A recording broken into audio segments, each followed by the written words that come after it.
Já parou para pensar o que aconteceria se um único pensamento pudesse transformar completamente a vida de alguém? Hoje, a gente vai explorar justamente essa ideia e ver como uma nova mentalidade pode destravar um potencial que, às vezes, a gente nem sabe que tem. Bora mergulhar nessa história. A nossa análise começa com essa imagem, que é bem forte, né? Ela é inspirada na história bíblica de um homem coxo na porta de um templo.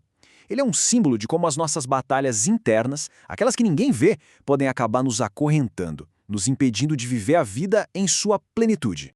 E a situação desse homem era um paradoxo fascinante. Ele estava ali, no portão da esperança, um lugar onde milagres aconteciam, mas a vida dele era o oposto disso, estagnação pura. Vamos entender melhor essa dualidade. Repara bem no contraste que a gente vê aqui. De um lado, o templo, grandioso, o centro da vida espiritual da época, um lugar de poder, de promessa. E do outro, ele. Todos os dias era deixado bem ali, na porta.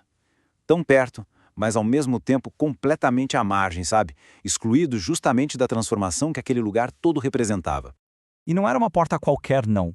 Era a chamada Porta Formosa. E ela carregava um simbolismo duplo. Por um lado, sua beleza representava a glória de Deus, mas por outro, para pessoas como aquele homem, ela era uma barreira bem real, física e espiritual, que dizia, daqui você não passa. Agora, vamos mergulhar um pouco mais fundo. Como será que essa condição externa, essa barreira, se refletia por dentro, na mente dele? É aqui que a gente começa a ver um ciclo vicioso, um ciclo de expectativas bem limitadas. Pensa só, anos e anos vivendo daquele jeito, dependendo dos outros. A mente dele foi condicionada. A única coisa que ele sabia fazer era pedir e esperar por esmolas. Um alívio momentâneo para a necessidade do dia. E essa mentalidade o cegava para a possibilidade de uma mudança completa, de uma vida nova e abundante. Tem uma frase do C.S. Lewis que se encaixa perfeitamente aqui. Ele disse que fomos criados para ser completos, mas no fim das contas nos encontramos quebrados, precisando de restauração. A situação daquele homem é um espelho dessa condição humana universal, a busca por algo mais profundo do que alívios temporários. E aí a gente traz essa história para hoje. Ela funciona como um espelho. Viver uma fé de rotina, com práticas que não geram transformação de verdade, é como mendigar por esmolas espirituais na porta do templo, sem nunca entrar para experimentar a vida abundante que foi prometida lá dentro.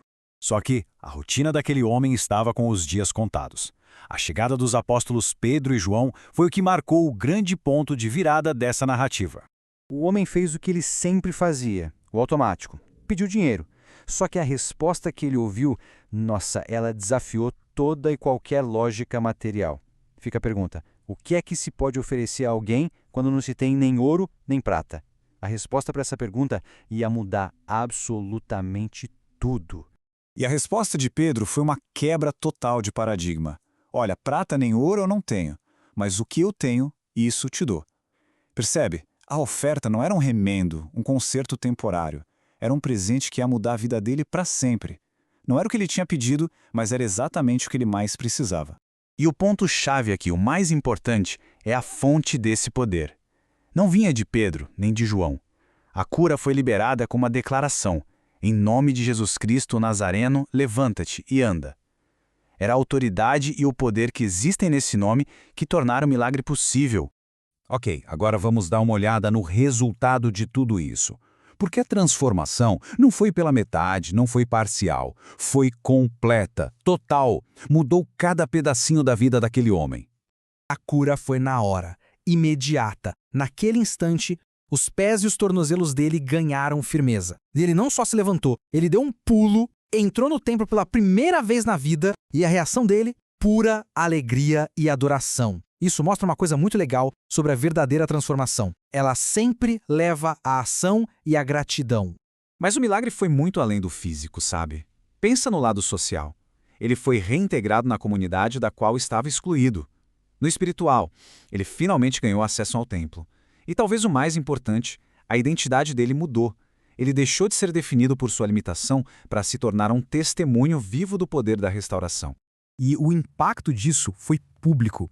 As pessoas que o viam todos os dias ficaram maravilhadas. É aí que a gente vê como uma transformação pessoal acaba virando um testemunho poderoso que inspira e faz os outros refletirem sobre o que é realmente possível.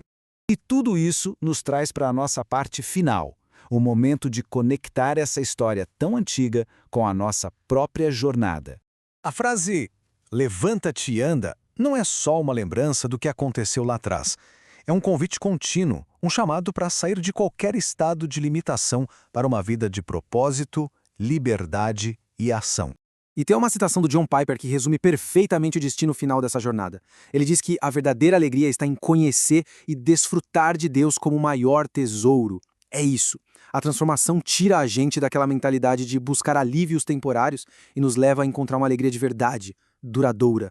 Então, para fechar, fica uma pergunta para reflexão. Em qual porta formosa da vida talvez a gente esteja sentado hoje? Pode ser na mentalidade, numa circunstância, na fé. Em que área estamos esperando por esmolas, quando, na verdade, existe um chamado transformador para simplesmente levantar e andar?